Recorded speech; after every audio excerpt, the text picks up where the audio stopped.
ಮಗುವಿನ ತಂದೆ ವೆಂಕಟರಮಣ ಬಹಳ ದುಃಖದಲ್ಲಿದ್ದಾರೆ. ಯಾವುದನ್ನು ಕೂಡ ಮಾತಾಡುವಂತಹ ಸ್ಥಿತಿಯಲ್ಲಿಲ್ಲ. ಅವರ ಬಂಧುಗಳೊಬ್ಬರು ಮಾತಾಡಿದ್ದಾರೆ, ಇಲ್ಲ ಅವರು ಬಹಳ ದುಃಖದಲ್ಲಿದ್ದಾರೆ, ದಯವಿಟ್ಟು ಅವ್ರನ್ನೇನು ಕೇಳಬೇಡಿ, ಈ ವಿಚಾರಕ್ಕೆ ಸಂಬಂಧಪಟ್ಟಂಗೆ ನಮಗೇನು ಗೊತ್ತಿಲ್ಲ ಅಂತ ಸಂಬಂಧಿಕರೊಬ್ಬರು ಪ್ರತಿಕ್ರಿಯೆ ಕೊಟ್ಟಿದ್ದಾರೆ.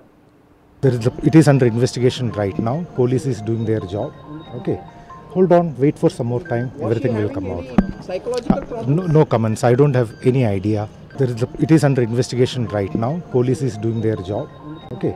Hold on, wait for some more time. Everything will come out. Psychological problem? No comments. I don't have any idea. It is under investigation right now. Police is doing their job. Okay. Hold on, wait for some more time. Everything will come out. Psychological. ನಮ್ಮಲ್ಲಿ ತಾಯಿಗಿಂತ ಮಿಗಿಲಾದಂತಹ ದೇವರಿಲ್ಲ ಅನ್ನೋ ಮಾತಿದೆ. ಆದರೆ ದೇವರೇ ಪ್ರಾಣವನ್ನು ತೆಗೆದಾಗ ಹೇಗಿರುತ್ತೆ? ಆ ಮಗು ಮಲಗಿತ್ತು, 4 ವರ್ಷದ ಮಗುವನ್ನೇ ಕೊಂದಂತ ಪಾಪಿ ತಾಯಿ ಮಲಗಿದ ವೇಳೆಯೇ ದಿಮ್ಮಿನಿಂದ ಉಸಿರುಗಟ್ಟಿಸಿ ಹತ್ಯೆ ಮಾಡಿರುವಂಥದ್ದು. ಮಲಗಿದ್ದಾಗಲೇ ಆ ಪುಟ್ಟ ಮಗುಗೇನು ಗೊತ್ತಿಲ್ಲ. ಆದರೆ ಇದೇ ಸಂದರ್ಭದಲ್ಲಿ ಉಸಿರನ್ನ ನಿಲ್ಲಿಸಿದ್ದು ತಾಯಿ ಸೂಚನಾ ಸೇಠ್. ಮಲಗಿದ್ದಾಗಲೇ ಮಗನ ಉಸಿರು ನಿಲ್ಲಿಸಿದಂಥ ಸೂಚನಾ ಸೇಠ್ ಮಕ್ಕಳು ಮಲಗಿರಬೇಕಾದ್ರೆ ಬಹಳ ಮುಗ್ಧವಾಗಿ ಕಾಣಿಸ್ತವೆ ಅಂತ ಟೈಮಲ್ಲಿ ಒಂದು ಕೊಲೆ ಮಾಡಬೇಕು ಅಂತ ಒಂದು ತಾಯಿ ಹೃದಯ ಕನ್ಸೋದಿದೆಯಲ್ಲ, ಇದು ಊಹಿಸ್ಕೊಳ್ಳೋಕ್ಕೂ ಕಷ್ಟ. ಸದ್ಯ ಗೋವಾ ಕಲಂಕೋಟ್ ಕಾಕಿ ವಶದಲ್ಲಿರುವಂಥ ಆರೋಪಿ ತನಿಖೆಯಲ್ಲಿ ಬಾಯಿ ಬಿಡದೆ ಸತಾಯಿಸ್ತಿರುವಂತಹ ತಾಯಿ ತನಿಖೆಗೆ ಸಹಕಾರ ನೀಡಿದ ಹಿನ್ನೆಲೆ ಪೊಲೀಸರಿಗೆ ದೊಡ್ಡ ತಲೆನೋವಾಗಿದೆ. ಯಾವುದೇ ಪ್ರಶ್ನೆಗಳನ್ನ ಕೇಳಿದ್ರು ಕೂಡ ಸಮರ್ಪಕವಾದಂತಹ ಉತ್ತರ ಬರ್ತಾ ಇಲ್ಲ. ಮಗನನ್ನ ಕೊಂದಂತಹ ಪ್ರಕರಣ ಏನಿದೆ ಅದು ಬಹಳ ಗಂಭೀರವಾಗಿ ಗೋವಾ ಪೊಲೀಸರು ಪರಿಗಣಿಸಿರುವಂತದ್ದು. ಮುಖ್ಯವಾಗಿ ಈ ಒಂದು ಪ್ರಕರಣದ ಬೆನ್ನತ್ತಿರುವಂತಹ ಪೊಲೀಸರು ಯಾವ ಕಾರಣಕ್ಕಾಗಿ ಸೂಚನಾ ಸೇಠ್ ತನ್ನ ಮಗನನ್ನ ಹತ್ಯೆ ಮಾಡಿದ್ಲು ಅನ್ನುವಂಥದ್ದು ಒಂದು ಕಡೆ ಆದರೆ, ಗೋವಾದಲ್ಲಿ ಆತನನ್ನ ಹತ್ಯೆ ಮಾಡಿ ಬೆಂಗಳೂರಿಗೆ ಯಾಕೆ ಶವವನ್ನ ತೆಗೆದುಕೊಂಡು ಹೋಗ್ತಾ ಇದ್ಲು ಅನ್ನುವಂತಹ ಪ್ರಶ್ನೆ ಕೂಡ ಪೊಲೀಸರ ಮುಂದೆ ಇರುವಂತದ್ದು. ಮುಖ್ಯವಾಗಿ ನಿನ್ನೆ ಅಷ್ಟೇ ಆಕೆಯನ್ನ ಚಿತ್ರದುರ್ಗದಿಂದ ಗೋವಾಕ್ಕೆ ಮಾಪುಸಾ ನ್ಯಾಯಾಧೀಶರು ಕೋರ್ಟ್ಗೆ ಹಾಜರುಪಡಿಸಿದ್ರು. ಅದಾದ ಬಳಿಕ 6 ದಿನಗಳ ಕಾಲ ಈಗಾಗಲೇ ಆಕೆಯನ್ನ ಪೊಲೀಸ್ ಕಸ್ಟಡಿಗೆ ತೆಗೆದುಕೊಂಡಿರುವಂತದ್ದು. ನಿನ್ನೆ ರಾತ್ರಿಯಿಂದಲೇ ಆಕೆಯ ಜೊತೆಗೆ ಅಂದ್ರೆ ವಿಚಾರಣೆಯನ್ನ ಒಳಪಡಿಸ್ತಾ ಇರುವಂತದ್ದು. ಈ ಒಂದು ವಿಚಾರಣೆಯಲ್ಲಿ ಸಾಕಷ್ಟು ವಿಷಯಗಳನ್ನ ಕೆದಕುವಂತ ಪ್ರಯತ್ನವನ್ನ ಪೊಲೀಸರು ಮಾಡ್ತಾ ಇದ್ದಾರೆ. ಆದ್ರೆ ಅದೆಲ್ಲದಕ್ಕೂ ಕೂಡ ಸಮರ್ಪಕವಾದ ಉತ್ತರವನ್ನ ಆ ಒಂದು ಸೂಚನಾ ಸೇಠ್ ಕೊಡ್ತಾ ಇಲ್ಲ ಅನ್ನುವಂತ ಮಾಹಿತಿ ಕೂಡ ಸಿಗ್ತಾ ಇರುವಂತದ್ದು. ಸದ್ಯ ಏನು ಆ ಒಂದು ಗೋವಾದ ಹೋಟೆಲ್ ರೂಮ್ ನಲ್ಲಿ ಮಗು ಮಲಗಿತ್ತು, ಆ ಒಂದು ಸಂದರ್ಭದಲ್ಲೇ ದಿಂಬಿನಿಂದ ಆ ಉಸಿರುಗಟ್ಟಿಸಿ ಮಗುವನ್ನ ಸಾಯಿಸಿದ್ದಾಳೆ ಅನ್ನುವಂತಹ ಮಾಹಿತಿ ಕೂಡ ಸದ್ಯ ಸಿಗ್ತಾ ಇರುವಂತದ್ದು. ಇನ್ನೊಂದು ಕಡೆ ಯಾಕೆ ಆ ಮಗುವನ್ನ ಕೊಂದ್ಲು ಅನ್ನುವಂತಹ ಪ್ರಶ್ನೆ ಕೂಡ ಮೂಡ್ತಾ ಇರುವಂತದ್ದು. ಪ್ರಾಥಮಿಕ ತನಿಖೆಯಲ್ಲಿ ಏನು 2010ರಲ್ಲಿ ವೆಂಕಟರಮಣ ಜೊತೆಗೆ ಸೂಚನಾ ಸೇಠ್ ಮದುವೆ ಆಗ್ತಾಳೆ.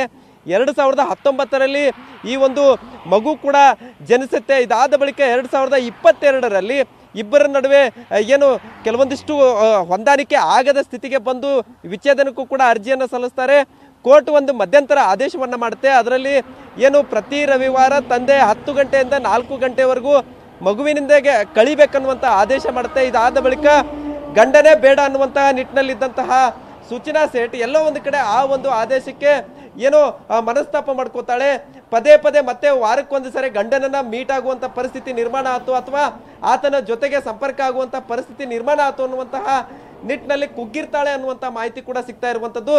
ಈ ಮಗುನೇ ಇಲ್ಲ ಅಂತಂದ್ರೆ ಆತನು ಕೂಡ ಸಂಪರ್ಕಕ್ಕೆ ಬರುವುದಿಲ್ಲ, ಅಂದ್ರೆ ಕಾಂಟ್ಯಾಕ್ಟ್ ಮಾಡೋಕ್ಕೂ ಕೂಡ ಆಗಲ್ಲ ಅನ್ನುವಂತ ನಿರ್ಧಾರಕ್ಕೆ ಬಂದು ಕೊಂದ್ಲ ಅನ್ನುವಂತಹ ಪ್ರಶ್ನೆ ಕೂಡ ಮೂಡ್ತಾ ಇರುವಂತದ್ದು. ಈ ನಿಟ್ಟಿನಲ್ಲಿ ಕೆಲವೊಂದಿಷ್ಟು ಮಾಹಿತಿಯನ್ನ ಏನು ಆ ಸೂಚನಾ ಸೇಠ್ ಆಗಿರ್ಬೋದು ಆಕೆಯ ಗಂಡನಿಂದ ಕೂಡ ಈಗಾಗಲೇ ಪೊಲೀಸರು ಪಡೆದುಕೊಂಡಿರುವಂತದ್ದು. ಇನ್ನೊಂದು ಕಡೆ ಬಹು ಮುಖ್ಯವಾಗಿ ಈಗಾಗಲೇ ಸ್ಥಳ ಮಹಜರು ಕೂಡ ಮಾಡೋಕೆ ಸಿದ್ಧತೆಯನ್ನ ಮಾಡ್ಕೊಂಡಿರುವಂತದ್ದು. ಅಂದ್ರೆ ಪ್ರಕರಣದ ಎಲ್ಲಿ ನಡೆದಿತ್ತು ಘಟನೆ ಆ ಒಂದು ಸ್ಥಳ ಮಹಜರು ಮಾಡೋದ್ರ ಜೊತೆಗೆ ಯಾವ ರೀತಿಯಾಗಿ ಕೊಲೆ ಮಾಡಿದ್ಲು ಮತ್ತು ಆ ಹೋಟೆಲ್ನಿಂದ ಯಾಕೆ ಆ ಶವವನ್ನ ತೆಗೆದುಕೊಂಡು ಹೋಗ್ತಾ ಇದ್ಲು ಅನ್ನುವಂತ ನಿಟ್ಟಿನಲ್ಲೂ ಕೂಡ ಈಗಾಗಲೇ ಗೋವಾ ಪೊಲೀಸರು ಸಾಕಷ್ಟು ಮಾಹಿತಿಯನ್ನ ಕೆದಕ್ತಾ ಇದ್ದಾರೆ. ಎಲ್ಲೋ ಒಂದು ಕಡೆ ಈಗ ತನ್ನ ತಪ್ಪಿನ ಅರಿವಾಗಿದೆಯಾ ಅಥವಾ ಯಾವುದನ್ನು ಬಾಯಿ ಬಿಡಬಾರ್ದು ಅನ್ನುವಂಥ ನಿಟ್ಟಿಗೆ ಸೂಚನಾ ಸೇಠ್ ಬಂದಿದ್ದಾಳ ಅನ್ನುವಂತಹ ಪ್ರಶ್ನೆ ಕೂಡ ಮೂಡ್ತಾ ಇರುವಂಥದ್ದು. ಯಾಕಂದ್ರೆ ಮಾಹಿತಿ ಪೊಲೀಸರು ವಿಚಾರಣೆಯಲ್ಲಿ ಯಾವ ಒಂದು ಮಾಹಿತಿಯನ್ನು ಕೂಡ ಈಗಾಗಲೇ ಬಿಡ್ತಾ ಇಲ್ಲ ಅನ್ನುವಂಥ ಮಾಹಿತಿ ಸಿಗ್ತಾ ಇರುವಂಥದ್ದು. ಹೀಗಾಗಿ ಯಾವ ರೀತಿಯಾಗಿ ಪ್ರಕರಣವನ್ನು ಭೇದಿಸಬೇಕು, ಅದರ ಜೊತೆಗೆ ಯಾವ ರೀತಿಯಾಗಿ ಕೊಲೆ ರಹಸ್ಯ ಕೆದಕಬೇಕನ್ನುವಂಥ ನಿಟ್ಟಿನಲ್ಲೂ ಕೂಡ ಸಾಕಷ್ಟು ಪ್ರಶ್ನೆಗಳು ಪೊಲೀಸರಿಗೆ ಮೂಡ್ತಾ ಇರುವಂಥದ್ದು. ಆದರೆ ಒಟ್ಟಾರೆ ಸದ್ಯ ಈಗ ಕಲ್ಲಂಗುಟ್ ಪೊಲೀಸರು ಕೂಡ ಆಕೆ ಪ್ರತಿಯೊಂದು ವಿಚಾರಗಳನ್ನು ಅಂದ್ರೆ ಮೊಬೈಲ್ ಲೊಕೇಶನ್ ಆಗಿರ್ಬೋದು, ಅದರ ಜೊತೆಗೆ ಆಕೆ ಕಾಲ್ ಹಿಸ್ಟ್ರಿ ಆಗಿರ್ಬೋದು ಮತ್ತು ಹೋಟೆಲ್ ನಲ್ಲಿ ಬಂದಾದ ಬಳಿಕ ಏನೆಲ್ಲ ಚಟುವಟಿಕೆಗಳನ್ನ ಮಾಡಿದ್ಲು ಇದೆಲ್ಲವನ್ನು ಕೂಡ ಈಗಾಗಲೇ ಸಂಪೂರ್ಣವಾಗಿ ಕಲೆ ಹಾಕ್ತಾ ಇರುವಂತದ್ದು. ರಂಗನಾಥ್, ಓಕೆ, ಧನ್ಯವಾದ.